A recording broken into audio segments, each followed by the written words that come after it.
Vamos a ver cómo realizar un diagrama de cuerpo libre en un plano horizontal. El diagrama de cuerpo libre me sirve para conocer cuántas fuerzas intervienen sobre un cuerpo, ¿sí? Para que éste se mueva, aparte las fuerzas que lo hacen mover y las fuerzas que se oponen al movimiento del mismo, ¿sí? Entonces, en un diagrama de cuerpo libre vamos a graficar las fuerzas en un boceto, es decir, podemos graficar el diagrama de cuerpo libre de un auto, o de una caja, o de una casa, ¿sí? O de un mueble, de cualquiera que sea el objeto, pero lo vamos a hacer en un boceto, es decir, de forma sencilla, de forma simple. Vamos a darle una forma al objeto que lo represente. En este caso tenemos esta caja, ¿sí? La fuerza que se va a aplicar va a ser hacia la derecha, ¿sí? Entonces, esta caja nosotros la vamos a representar en un diagrama de cuerpo libre como un rectángulo, ¿sí? Y esta cajita tiene una masa. La fuerza que la está moviendo la caja sobre el plano horizontal se está yendo hacia la derecha, ¿ya? Entonces, tenemos que graficar las fuerzas. Vamos a graficar todas las fuerzas que intervienen en el movimiento de esta caja. La primera fuerza ya la tenemos aquí, que es la fuerza de movimiento, que va a mover hacia la derecha el cuerpo, ¿sí? Por tercera ley de Newton nos decía que si hay una fuerza de acción, también hay una de reacción, es decir, la que se opone al movimiento. En este caso, la fuerza que se va a poner al movimiento de esta caja es la fuerza de rozamiento. Y esa fuerza de rozamiento viene dada por este piso de aquí. ¿Y de qué depende? Del material del que esté hecho el piso. Puede ser un material rugoso, como por ejemplo una alfombra o el césped o tierra, como puede haber un material menos rugoso, como la baldosa o la planicie de esta pizarra. ¿Ya? Entonces, si la fuerza de movimiento se va hacia la derecha, la fuerza de rozamiento se va a ir hacia el lado contrario, hacia la izquierda, y la vamos a graficar en esta parte de aquí. Y esta es la fuerza de rozamiento o la fuerza de fricción, porque se opone al movimiento de esta caja. La siguiente fuerza que vamos a tener es la del peso de la caja, ¿sí? Porque si recordamos, el peso es igual a la masa por la gravedad. Y ese peso va a estar representado en esta caja, pero hacia abajo.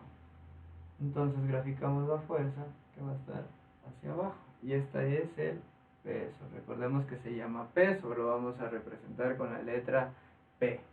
Como hay una fuerza de acción, que es la fuerza del peso, que es la que lo mantiene en el piso, hay una de reacción también.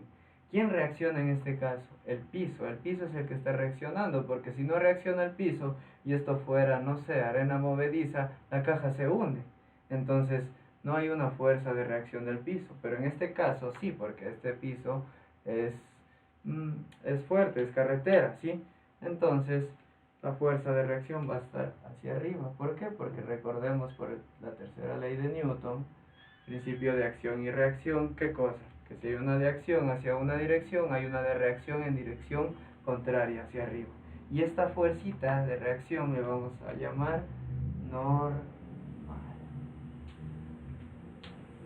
Y estas son todas las fuerzas que tenemos que graficar en una caja que se mueve en un plano horizontal. Entonces, luego, para el análisis tenemos que hacer la sumatoria de fuerzas.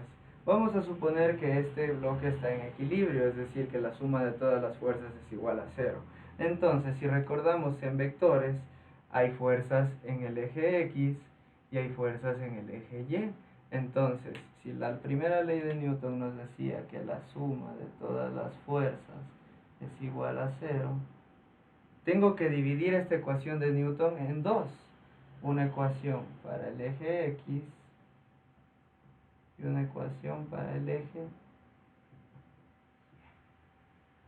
¿Sí? Entonces, en el eje X tengo que contar todas las fuerzas que están en el eje X o que son horizontales, y vamos a contarlas.